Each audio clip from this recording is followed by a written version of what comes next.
Hey guys, it's your boy CeeLo, not Green, and today I wanted to go over a few possible reworks for some of the heroes in the Overwatch 2 beta, which is only 1 week away now. Okay, I had a dream last night that people started getting emails saying that they got into the beta, and I didn't get one, and I was depressed the rest of the dream after that. So if you want to know what my mental state is at the moment surrounding the beta, I don't think I can get much clearer than that. Okay, let's dive into this little bit of a shorter video with a big video leak as well in there, so stick around. So today I wanted to cover 2 specific heroes in the Overwatch 2 beta, being Sigma and Cassidy. If you remember back in September at the Overwatch League Grand Finals event, where they playtested a much earlier alpha build of the game, a few heroes were locked and couldn't be played, as they were receiving reworks and weren't balanced yet, or they just weren't ready at all, and those heroes were Orisa, Doomfist, Sigma, and Cassidy. We already know that Doomfist and Orisa received pretty major reworks, as leaked by Yiska the other week. If you haven't watched my video about that, I have a card linked in the top where you can click on that and see me talk much more in depth about those 2 reworks. The spark notes of both is that Doomfist is now a tank and isn't as strong, but he does have a defensive ability like Zarya's bubbles that allow him to charge up his damage. Orisa got 100% reworked where she doesn't have a shield anymore and now has a javelin that she can throw and is a lot more offensive in her kit all around. Obviously these 2 heroes receive massive changes that totally change the way they play in game, so them being advertised as a major part of the beta makes a lot of sense. What I've been wondering for a while is what happened to the Sigma and Cassidy reworks that were so big they needed to be locked at the time in September. Luckily we have a little bit of gameplay and a real leaked video revealing some big news about these characters. Sigma I feel is a tank that could do amazing in 5v5 as is. His kit is so robust with a shield, an eat, a stun using rock, and high damage output. So when I saw back in September that he was getting reworked, I was a little confused as to why. He is a perfect 5v5 tank in my opinion. Luckily we can get a very slight glimpse at his rework, or lack thereof rather, in the Sojourn gameplay reveal. So obviously we can see the Sigma redesign. He's looking like a frost mage, which looks really sick to me. I kind of wish they pushed his Talon look a little more, but I'm sure there's a reason why he looks like this. I still love that he can float many above the ground. He really will be able to go to with his toes. Sorry, I mean foes. Oh, sorry, I blacked out there for a second.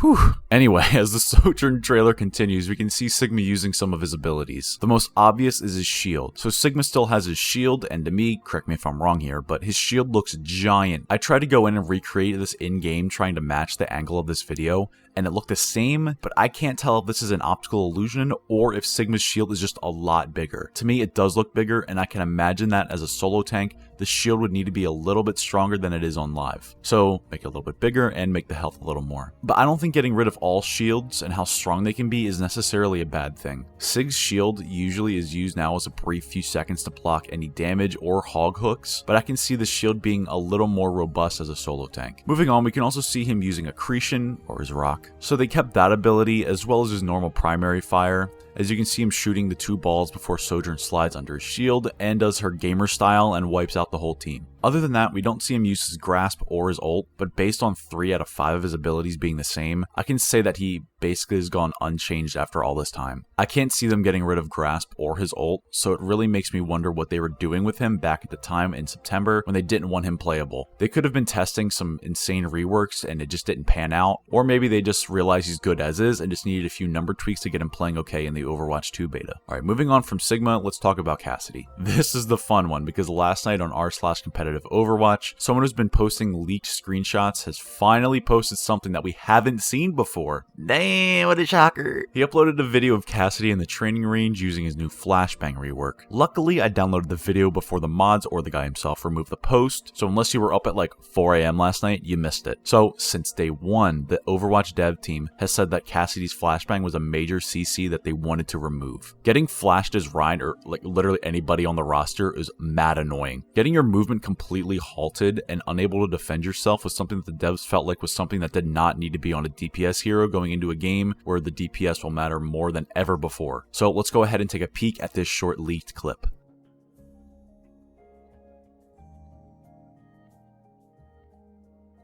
Okay, there it is, a beautiful square crop like it's an Instagram post, but whatever, we take what we can get. Immediately, we can see the massive change to Flash.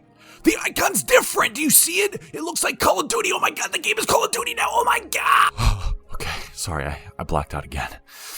The Flash you can see is absolutely massive range now, to a point where the explosion of it is much further away from what Cass can do on live now. It even leaves a little burn mark where the impact point is. So unfortunately, I didn't take any screenshots of the comments the guy left on the post, but I do remember the important stuff he said, so take all of this with a grain of salt. Cass is in his beach skin with a gold gun here. The guy said that all your cosmetics will carry over into the beta. He also said that the flashbang is now a slow that does a little bit of damage when you get hit by it. He also said that it no longer cancels channeled abilities like Doom's Punch or Diva's Fly or Hog Hooks, etc. And because of this, it no longer cancels ultimates as well. So you can't go up and cancel a Hog ult or another Cass's High Noon or anything of that kind. I don't know how I feel about this. As a player, it seems like a great thing. I can't stand getting flash fanned by a Cassidy that has a death wish and just roams in the backline waiting for any sucker to walk up to him. So it feels good knowing that we won't have that thing anymore, or if it is, it won't nearly be as easy as it is now. However, the main thing I'm worried about is how flankers will be affected by this. At this point, it's no secret that support is getting dogpiled by Tracer,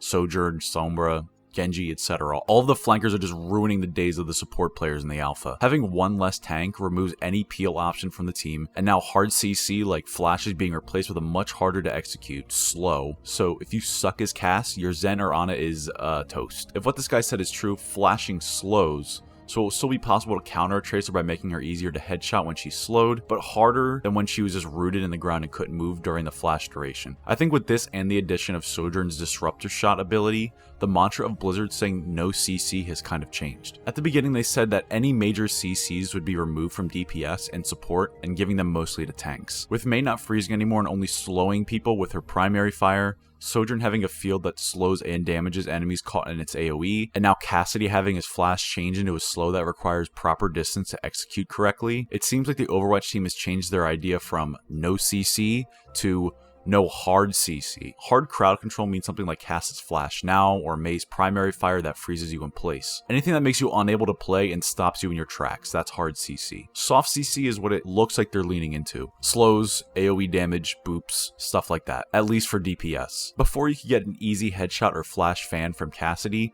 now you have to slow your flash target, and while it's slowed, it's still easier to headshot or hit in general, but the enemy has a chance to counter your one button press. The game is turning into a more skill-based shooter game, and I am absolutely for that. I love that this is what the game is turning into, rather than a I press button now, I win game that it's been for like the last few years now. We're only a week away from the beta today, and I cannot wait to see what other heroes have gotten little tweaks here and there for the change to 5v5. Okay, that's about it with this video. Thursday, we're almost 100% gonna get the Orisa and Doomfist rework video, so when that drops, I'll be sure to make a video on it, even though I'll be at work all day on Thursday, so I cannot wait to make a video that's old news as soon as I get home from work. Yes! Yes! Okay, that's it for real. Please like the video if you enjoyed or learned something new. Please subscribe and ring the bell icon to see more from me and get notified when I upload next. And please comment below on how you feel about this new Cassidy Flashbang rework. Is it good for the game? Let me know in the comments below. We're only 7 more sleeps away from the Overwatch 2 beta, guys. I cannot wait to make some content on, what's that? Actual content? Yes, please. Alright, thanks so much for watching, and I'll see you guys in the next one.